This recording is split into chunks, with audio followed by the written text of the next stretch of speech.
Praise the Lord. ஏசாயா 2:22 விதமாய் சொல்லுகிறது, மனுஷனை நம்புவதை விட்டு விடுங்கள். இந்த நேரத்திலையும் ஏதோ ஒரு மனுஷனை நம்பி இவனுக்கு இதை உதவி பண்ணுவான், இவன் எனக்காக நிற்பான், இவன் எதனா செய்வான் அப்படின்னு சொல்லிட்டு யோசிச்சுட்டு இருக்கீங்களா? உங்களுக்காக நிற்கிற ஒரே ஒருவர் கர்த்தர் மாத்திரம்தாங்க. அவர் மாத்திரம்தான் உங்களுக்கு எப்பவுமே துணையா நிற்க கூடும்.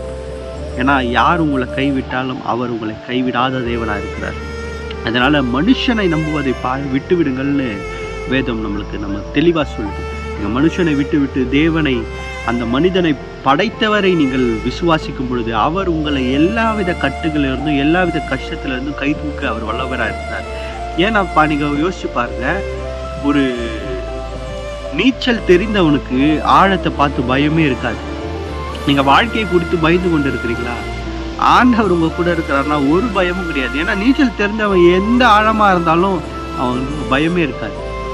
ஆண்டவர் உங்க கூட இருக்கிறாரு, எந்த பிரச்சனை வந்து அவங்களுக்கு நாங்கள், அவர் உங்களை பார்த்து கொள்வார், அவர் உங்களை கைப்பூத்தி தூக்குவார், அவர் உங்களை பராமரிக்கிற தேவனா இருக்கிறார், உங்களுக்கு ஆலோசனை கொடுக்குற தேவனா இருக்கிறார். இந்த நேரத்திலும் அவர்கிட்ட நீங்கள் டைம் ஸ்பெண்ட் பண்ணுங்க.